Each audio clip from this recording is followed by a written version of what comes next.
Defensive coordinator Antonio Pierce is joining us. Thanks for the time, Coach. We'll go straight to questions using the raise hand function. Use the raise hand function if you have a question for Coach. Start off with Chris. AP, just wanted to get your thoughts about the overall speed and depth. I really haven't seen teams in the spring at ASU that have had been this good in either of those categories recently. Yeah, kudos to Joe Conley and the strength staff for obviously over the last 4 years since we've been here really building this bad boy from ground up, and then obviously to the type of players that we're recruiting now. You know, we've made a big emphasis on getting taller, longer, bigger, more mass, and obviously speed is a big factor into that. And then once again with Joe and with guys, you know, enrolling early, that freshman class going back 2 years ago, now you're seeing that product, I think, being produced on the field. But there's also competition. You know, guys are not settling for being a backup. Guys are not settling for just playing on special teams. They are now pushing our starters. That makes an overall competitive group on defense and offense. And just to follow up on that, what does that speed enable you as a defensive coordinator? Well, it gives you options, but then you got to be smart because when teams see speed, they just run directly down at it. So you can't forget the physicality of the game, the mental toughness of the game that you got to have. But the speed is great. Obviously, you want to see guys swarming to the ball. Hopefully, when we ever suit up in the fall, that you see that. But we're building it from the blocks right now. We talked about being a rock-solid foundation, really building our core values and principles with our defense, with speed, with hustle, with effort, and with team unity. Nick? Coach, I know we're just starting the spring, but when you're looking out on the field and seeing all that, what do you start to think about, you know, what this team could be in the fall? Have them play faster. How can I have them play faster? Making sure they're mentally sharp, making sure they know their assignments, their alignments, the adjustments to it, making the game slow down for them mentally. The more that happens, those guys will be really fast and they'll be flying. Right now we're playing fast because we're physically fast. Guys can run fast. But we anticipate better. I think as we do that and we're in the classroom and we're building this defense slowly, just like we did last year with Marvin, with our core group of coaches, of just doing it day by day, you know, really being sound on our details, our technique, and our fundamentals, each and every day, harping on the little things, not letting anything get swept underneath the rug, and obviously calling everybody out when need to. Ode? AP, obviously you have a lot of proven commodities, especially in the back seven. Do you try in spring practice because of that to really have the backups take more first team reps so they go one-on-ones more to help their overall development? Because depth obviously is always crucial with any team. Yeah, I mean, we're fortunate. We had a bunch of guys come back for their sixth year now. Most of those guys are in the secondary. We had some backers not declared for the draft and come back. That's beneficial. Then you add in the freshman class that we brought in. Our goal here is to build depth and then to hone in on the fine skills of our guys who are older and played a lot of football here. But I think it varies each and every practice. You know, there's certain practices you want to see your ones get the look against our offense, against Jaden and those guys. But then there's certain days like Saturday where you put those young DBs out there and you let them go against our veteran, now sophomore receivers. And you watch those guys go. Same thing with the defensive line. So the biggest thing for us is that next man up mentality. When I was a linebacker coach, that's one thing that I stressed to those guys. And now being as a coordinator, that's what we're stressing to the team amongst D-line, linebackers, and the secondary. Michael? Yeah, Coach, to kind of piggyback off that, obviously with the guys coming back and, you know, expectations of coming into a full season, and you've obviously faced those in your career before, but how do you balance that with them? I know you're saying competition, but not looking like too far ahead or not having a certain, maybe taking things for granted or accepting that, yeah, they're a veteran defense, but teams are still going to come after them. Yeah, I think we set the tone with our first meeting. Our coaches told all our players, myself included, we're not going to allow them to be comfortable. We're going to make them uncomfortable as much as possible. We're going to constantly move our roster, our depth chart, move pieces around, not settle for being good, work on being great in everything that we do, making that next step. But we're not worried about expectations. That's too far down the road for us. Our expectations is to have a good practice today, better than what we had on Saturday. Michelle? Yeah, AP, I wanted to ask about Evan Fields, and obviously he was a great player last year. What improvements are you looking to see out of him this year? Well, I think the same thing. I think we all know that Evan Fields is a missile. If you remember that USC game, he was all over the field, almost close to 20 tackles. I think coverage would be the main thing for us, and I think that'd be the best for his future going forward as he, at some point, goes to the National Football League. Him cover and be healthy. Evan plays such a physical style of football. He's always nicked up, and the more we can protect him, he can actually probably go and spring ball today. But our job is to protect him from himself. And more importantly, help him with his coverage skills. He's with Coach Hawkins. They're doing an excellent job, along with Donnie Henderson, Michael Fletcher, and Sean Prater. Richard? Yeah, Coach, you kind of talked about, guys not being satisfied with being a backup and you have competition. How healthy is that to have competition at positions? Because, as they say, iron sharpens iron. Yeah, I wish it's sad that you guys can't be at practice, but if you watch our guys practice, if you watch today, we had a guy named Connor Lewis cause a forced fumble on the tackle on a big thud up hit on a running back. And if you just saw the excitement and the joy from not just our defensive backs, but our entire defense, everybody's embracing the opportunity to see their buddy play. But then it comes down to the nitty gritty. Everybody wants to be on the field. We only get suit up 11, and they know the substitution is very simple. The more you produce, the better you are, the less errors that you have, the longer you'll play. If you're not sharp with your assignment, your alignment, your adjustments, it's next man up, and it's okay. It could be Merlin Robertson, it could be Jack Jones, it could be DeAndre Pierce. It can be anybody on our team, and we're going to have that mentality of next man up. And that is a carrot that's dangling in front of those players each and every day. Jacob? AP, given the overall experience that you have in the secondary right now, how comfortable will you feel sending more pressure just given those guys that are back there right now? Well, here, the funny part, when you got good coverage guys, you really don't want to send pressure. You want the quarterback to kind of hold the ball. So that will allow us to do a lot of things that's different and that we can vary with our front. If it's bringing 4, if it's bringing 5, or if we bring the whole house. But more importantly, those guys understand that there's a clock.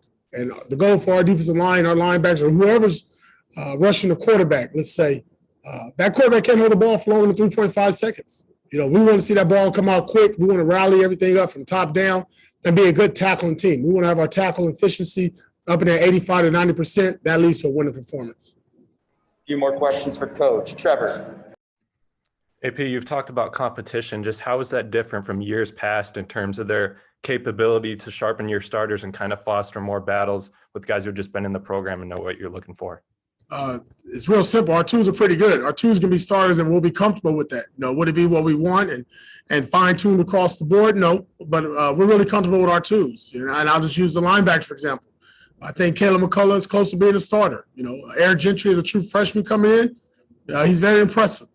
Tommy Hill. You look at Cameron Phillips.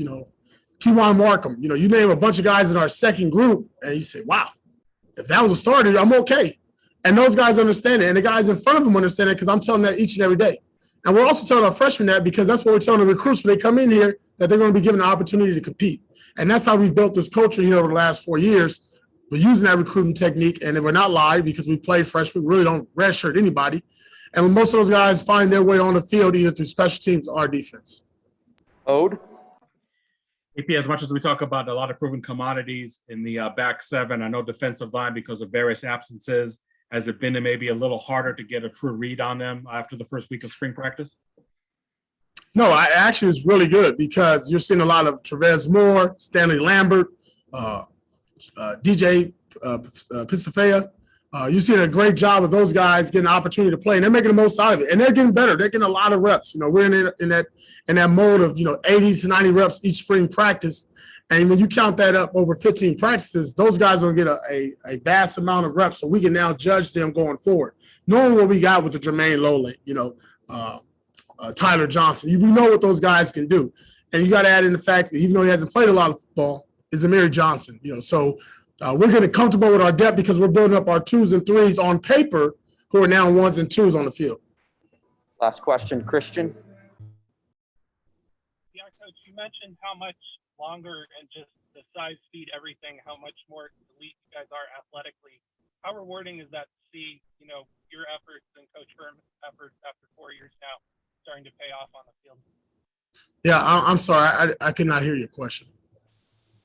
Oh, I was saying, now that you're in your fourth year with you and Coach Herm, the emphasis you put on recruiting longer, faster athletes, how rewarding is it now to see it in the spring sort of come to fruition? Yeah, I think what your question was, recruiting the longer, taller, faster players. What does it look like now in the spring? It's a beautiful thing to see. I'll be honest. When you look at our offensive line, and I'll flip on the other side of the ball, and seeing those freshmen come in and the mass and the size and the length and the athleticism that they now have and we have with our second, third units, it's impressive. Since we've been here, since I've been here with Coach Edwards, I've never seen our third offensive line group look like that. I've never seen those kind of body types walk around the building. We've got close to 17 offensive linemen, I believe, here in the spring and on scholarship. And it's amazing to see the length and the size and the wingspan of these guys. And then when you flip it on the defensive side of the ball, with the guys we brought in, I mean, you just got to see Eric Gentry in person. Yeah, he's skinny, but he is long and he's athletic and he's fast. And then Tommy Hill and RJ have done a great job of competing. Tommy's close to 200 pounds, probably our biggest DB, playing corner and one of our fastest guys. So a very impressive group of guys that were brought in last year in that 21 class for us. And that's just going to keep building on what we've been doing over the last three. Thanks for the time, Coach. Thanks, Coach. Thank you.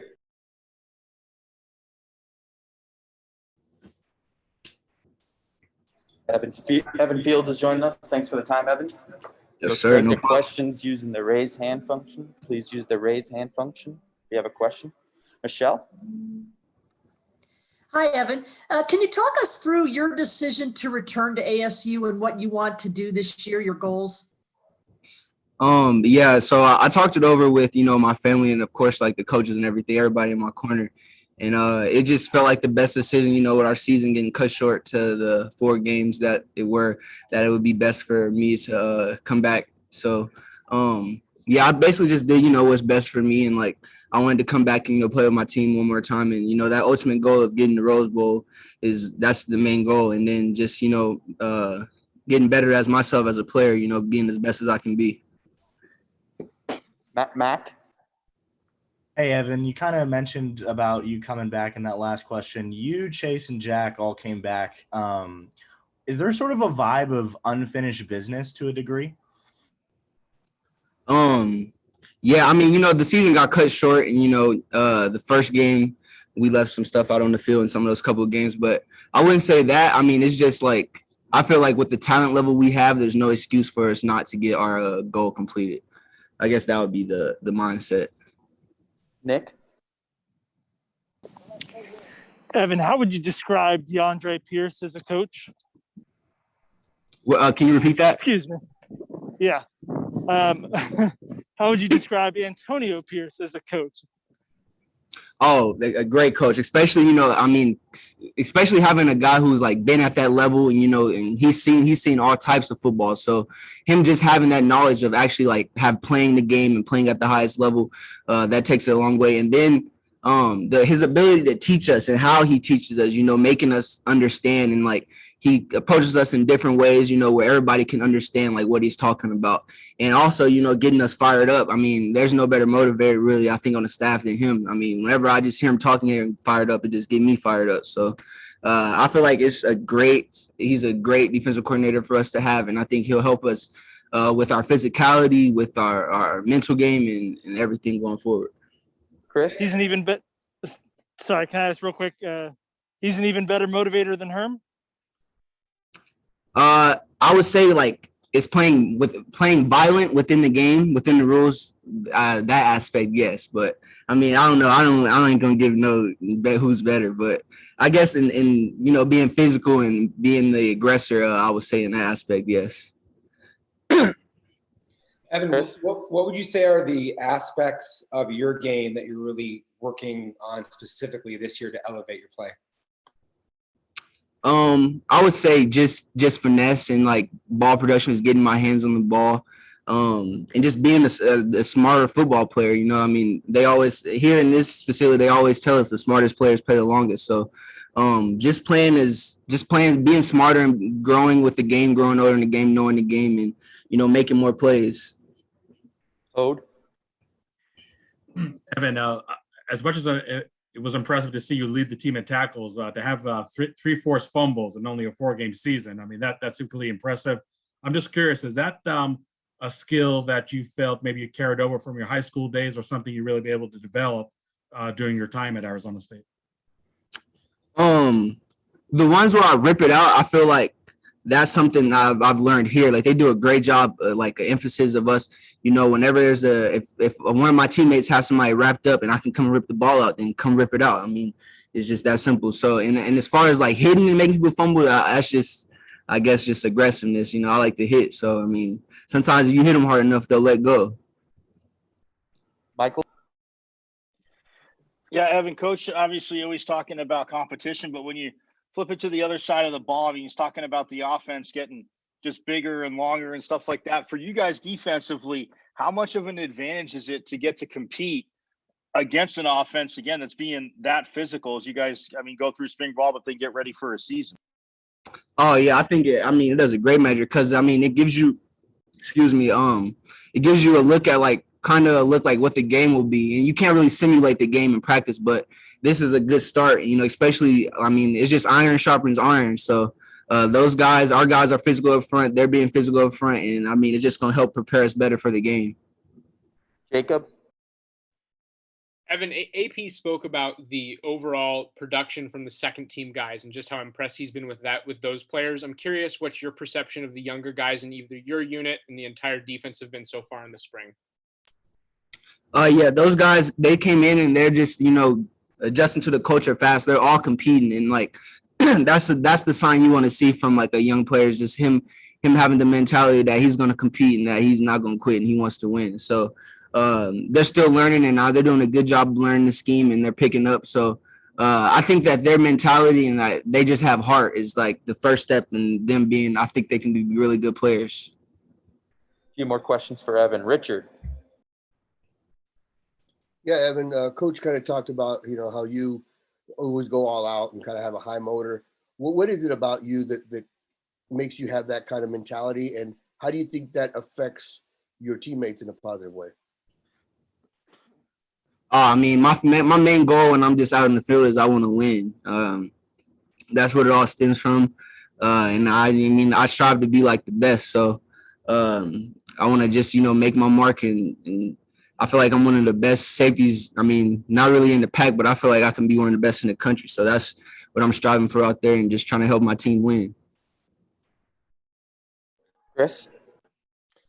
Evan, can you just talk to the value of the familiarity both within the scheme and then also with your teammates like Jack and Chase, and just you guys all being on the same page?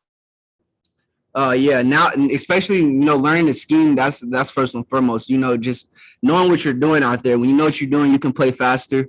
And then, like, you know, having that camaraderie with teammates, you know, just knowing that I can trust the guy next to me, you know, like if he's outside leverage and I'm inside, I know he's going to be out there. Like, I just trust him. So playing with him and building up that relationship with all of my teammates, it helps a lot when you're out there on the field. Christian? Yeah, Evan, how have you seen the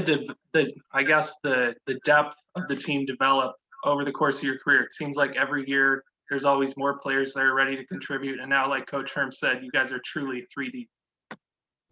Yeah, I mean, I feel like our coaches have done a great job of recruiting and bringing in talent, and I feel like it helps us a lot. It just keeps everybody on your toes. You know, if you're not doing your job, then there's somebody else that can come up and do it. So I just feel like it just makes the room better when you have competition like that, and it gives making the older players work hard and giving the younger player a good example to look to. And you know, if somebody younger balling, then next man up. Last question, Jeff? Who are some of the younger players that are standing out to you on defense that we might not be quite as familiar with? Well, the new guys that just came in, you know, Tommy and RJ, those guys are really special, especially like just how their physical standpoint, they came into college and they already kind of looked the part. So I just feel like they got very high ceilings. Some of our offensive linemen, they're looking good. The new linebacker we brought in, Gentry, I feel like he's going to be a real player for us too. So I feel like they're all just making progress, and and just like I said earlier, the competitive mentality, they're all starting to like realize that that's how it is at this level.